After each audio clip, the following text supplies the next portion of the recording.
Good morning, students. We are learning chapter reproduction in plants, and I have told you what is reproduction. Reproduction क्या होता है? जिसके अंदर new individuals बनते हैं फ्रॉम द एग्जिस्टिंग वन. तो reproduction जो है is mainly of two type, asexual and sexual reproduction. Here single parents participate here, and in sexual reproduction two parents participate. No seed formation here. Here seeds are formed. Under the asexual reproduction we have done budding, and I have given you example of a yeast in which buds produced from the cell, and after maturity the bud detaches and new cells are formed. After that we have completed fragmentation, in which I have given you example of algae, that is Spirogara. ये filament like structure होता है, और जब ये mature हो जाते हैं तो ये ब्रेक हो जाते हैं, तो फिर से नए सेल एक एक पोर्शन से नया नया सेल बनते हैं. आज हम पढ़ेंगे spore formation and vegetative propagation. अब ये जो स्पोर फॉर्मेशन है, इसमें स्पोर्स के थ्रू जो है नए सेल्स बनते हैं. तो किस तरह से ये स्पोर फॉर्मेशन फर्न्स के अंदर, मोसिस के अंदर और फंजाई के अंदर होता है. ये फंजाई क्या है? Bread mould. आपने कभी देखा होगा, अगर कहीं ब्रेड पड़ी हुई है तो 2-4 दिन या कहीं पे आप भूल गए हैं तो वो थोड़ा सा ग्रीनिश सा हो जाता है, तो वो क्या है? फंगस लग जाती है. एक्चुअली उसके अंदर स्पोर फॉर्म हो जाते हैं. तो ये जो स्पोर्स होते हैं ये बहुत ही छोटे माइक्रोस्कोपिक स्मॉल जो है इनका साइज होता है. हम इनको अंडर द माइक्रोस्कोप ही देख सकते हैं. और स्पोर जो होते हैं स्पोर केसिस के अंदर या स्पोरेंजियम के अंदर कवर होते हैं. बहुत एक स्पोरेंजियम या स्पोर केस के अंदर बहुत सारे स्पोर होते हैं. इस तरह से बहुत सारे स्पोर, और जो ईच स्पोर होता है वो कवर रहता है एक प्रोटेक्टिव कवर के साथ. ये जो प्रोटेक्टिव कवर होता है इसको अनफेवरेबल कंडीशन से बचाता है. ये अनफेवरेबल कंडीशन क्या हो सकती है? जैसे बहुत ज़्यादा टेम्परेचर है तब भी ये कवर इसे बचाएगा, जाके इसे फूड नहीं मिल रहा या वाटर नहीं मिल रहा, इन कंडीशन से ये इसको स्पोर को बचा के रखता है. तो अब ये जो स्पोर होते हैं ये इस स्पोर एंजियम से बाहर कैसे आते हैं? जब कभी ये कोई स्पोर केस या स्पोर एंजियम जो है ब्रस्ट होता है तो स्पोर जो है लाइट वेट होने की वजह से एयर के अंदर स्प्रेड हो जाते हैं. तो जब कहीं उनको कोई फेवरेबल कंडीशन मिलती है, जैसे मैंने कहा कि ब्रेड के ऊपर जो है ये ब्रेड मोल्ड लग जाता है, तो किस तरह से वहां पे उसको फेवरेबल कंडीशन मिली. ये फेवरेबल कंडीशन क्या हुई? जिसके अंदर उसे प्रॉपर टेम्परेचर, वाटर और जो है फूड मिल जाए, तो ये जो स्पोर होगा वो क्या करेगा? ग्रो करेगा. इस तरह से स्पोर जो है फिर से ग्रो करना शुरू हो जाएंगे फ्रॉम एयर से आके वो कहीं भी जहां उनको फेवरेबल कंडीशन मिलेंगी वहां ग्रो करेंगे. तो यहाँ पे एक्टिविटी बताई हुई है कि to study spore formation in bread mould. इसके लिए आप क्या करेंगे? एक ब्रेड का पीस लेंगे, उसको हम थोड़ा वाटर डालेंगे और हम इसे रख देंगे डार्क प्लेस में जहाँ पे वार्मथ भी हो, और इसे कंटिन्यूसली थोड़ा थोड़ा वाटर जो है स्प्रिंकल करेंगे और 1-2 दिन के लिए रखेंगे. जब हम 1-2 दिन के बाद 2 दिन के बाद उसको चेक करेंगे तो उसके ऊपर ग्रीनिश सा पोर्शन दिखाई देगा, और ये जो थ्रेड लाइक स्ट्रक्चर से जहाँ इसके ब्रेड के ऊपर बने होंगे, ये जो थ्रेड लाइक स्ट्रक्चर होंगे इनको हाइफे बोलते हैं. और वहाँ ऊपर जो राउंड स्ट्रक्चर होंगे उनको हम स्पोरेंजियम या स्पोर केस कहते हैं. और जो स्पोरेंजियम है उसके अंदर बहुत सारे स्पोर्स होंगे, और मैंने आपको बताया कि जैसे ये ब्रस्ट होगा तो ये फैलेंगे स्पोर, और जहाँ उनको कंडीशन ठीक मिलेंगी वहाँ ये सेटल हो जाएंगे और ग्रो करना शुरू करेंगे. तो ये था आपका स्पोर फॉर्मेशन. अब हम करेंगे वेजिटेटिव रिप्रोडक्शन. अब जब वेजिटेटिव रिप्रोडक्शन क्या होता है, हमने लास्ट वीडियो में कुछ वेजिटेटिव पार्ट्स के बारे में पढ़ा था प्लांट के अंदर। तो कुछ जो वेजिटेटिव पार्ट्स जो हैं वो पार्टिसिपेट करेंगे वेजिटेटिव रिप्रोडक्शन के अंदर। तो कहते हैं have you ever noticed how grasses grow on the dry field or in your garden after the rain. किस तरह से ग्रो करता है ग्रास? हम उसे ग्रो करने जाते हैं, नो, अपने आप ग्रो होता है ना। तो किस तरह से? तो कहते हैं where does it come from? The dry old stem remaining on the ground give rise to the new plant।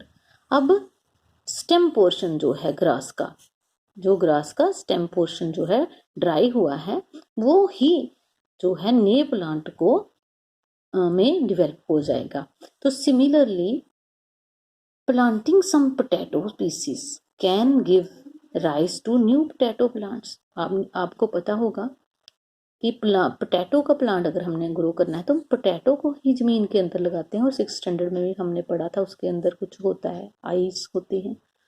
तो in these cases a new organism is produced from a part of the parent. जैसे हमने देखा stem से, grass की जो dry old stem थी उससे नया ग्रास बना, जहाँ की ओल्ड पोटैटो के पीस के अंदर जहाँ पे उसकी आइस होती हैं उसको हम अगर ग्राउंड में लगा दें तो वहां से नया प्लांट बन जाएगा। कहते when new plants are produced from the vegetative parts of the mother plant जिससे नया प्लांट बनेगा, सच एज रूट्स हो सकते हैं, स्टेम हो सकता है, लीव्स भी हो सकता है, without the help of any reproductive organ. इसके अंदर कोई भी रिप्रोडक्टिव ऑर्गन जो है पार्टिसिपेट नहीं करता। जब वेजिटेटिव पार्ट के साथ ही रिप्रोडक्शन होती है तो इस रिप्रोडक्शन को हम वेजिटेटिव रिप्रोडक्शन बोलते हैं। तो नेचुरल मेथड जो है वेजिटेटिव रिप्रोडक्शन के क्या है, तो ये नेचुरल और इसमें आर्टिफिशियल भी हम पढ़ेंगे बाद में। तो सबसे पहले है बाय रूट्स। तो रूट्स की एग्जांपल हमारे पास स्वीट पोटैटो हो सकता है। कहता है vegetative reproduction by roots is common in a plant like a sweet potato. अब स्वीट पोटैटो के अंदर कैसे, जो स्वोलन पोर्शन होता है, जैसे आपने स्वीट पोटैटो देखे होंगे, शकरकंदी जिसे बोलते हैं, ये जो स्वोलन पोर्शन होता है इसके अंदर फूड स्टोर होता है, और जब हम इसे ग्राउंड में लगाते हैं तो नया प्लांट इसी से ग्रो करता है। इसके अलावा एग्जाम्पल आप डैलिया और एस्पेरेगस की भी कर सकते हैं। तो यहाँ पे रूट ऑफ डैलिया दिखाया हुआ है, तो ये क्या है, ट्यूबरस रूट होती है। नेक्स्ट है स्टेम। तो स्टेम क्या, ये भी वेजिटेटिव पार्ट है। तो हमने आपको एग्जाम्पल दी थी अभी पोटैटो की।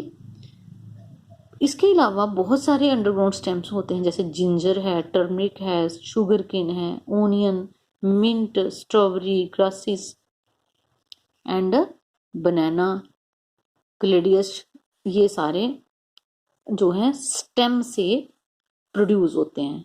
तो हम बात करेंगे पोटैटो की।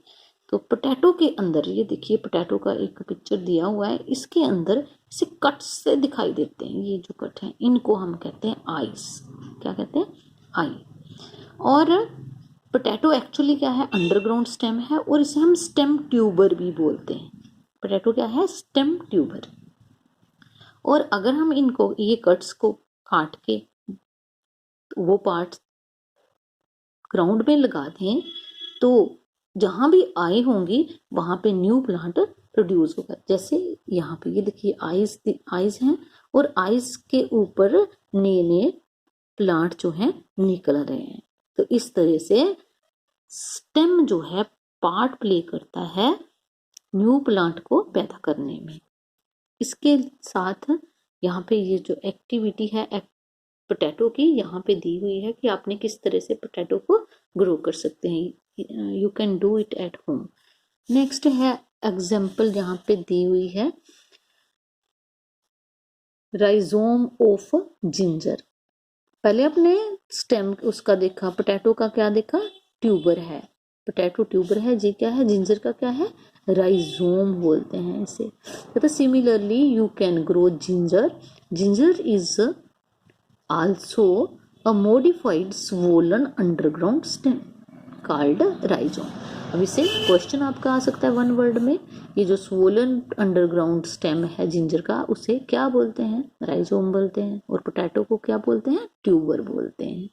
तो इनके अंदर, इसके अंदर भी स्टोर्ड फूड है और ये जो पोटैटो था इसके अंदर भी स्टोर्ड फूड था। और पीछे आपने रूट्स के केस में देखा स्वीट पोटैटो के अंदर में स्टोर्ड फूड था।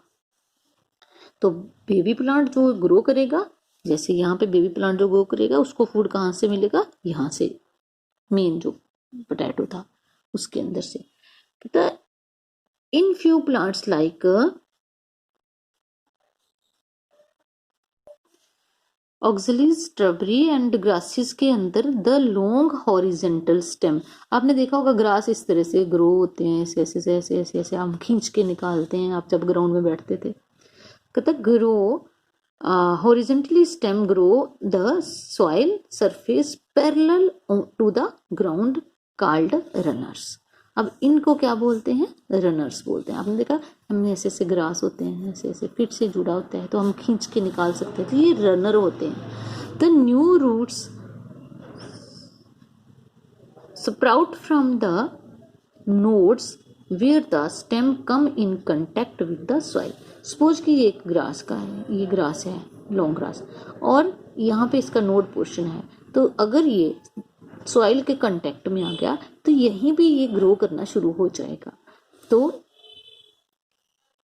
New shoots grow upward forming young plant at the frequent interval. कुछ कुछ दूरी के बाद ये नए प्लांट जो है बन जाएंगे। तो in plant such as mint and chrysanthemum जो है इनके अंदर horizon stem arise from the base of the erect shoot. सीधी जो इरेक्ट शूट है उसके बेस से जो है ये अराइज करते हैं, यहाँ पे दी हुई एग्जांपल। फिर grow horizontally in the soil and then come out to form new aerial shoot. These shoots become independent plant when stem break away from the parent plant। ये देखिए इस तरह से ऑक्सिलिस के अंदर यहाँ पे ये यहाँ पे हॉरिजेंटल जो है स्टेम जो है यहाँ पे ग्रो जमीन के अंदर जब लग जाते हैं सॉइल के साथ तो यहाँ पे नया प्लांट जो है ग्रो करना शुरू हो जाता है। इस तरह से एग्जाम्पल दी हुई है क्रिस्थेनियम की, इसमें भी इस तरह से ये स्टेम जो है नीचे को आ गया, नीचे को आके यहाँ पे ये सॉइल के साथ एरियल पोर्शन जो है शूट जो है फिर से ग्रो होना शुरू हो गई अपवर्ड। तो इस तरह से ये होता है स्टेम के साथ। तो आपने स्टेम की एग्जाम्पल देखी है पोटैटो की जिसे ट्यूबर कहते हैं, जिंजर की देखी जिसे हम क्या कहते थे? राइजोम, और रनर कहते हैं ग्रासेस के साथ।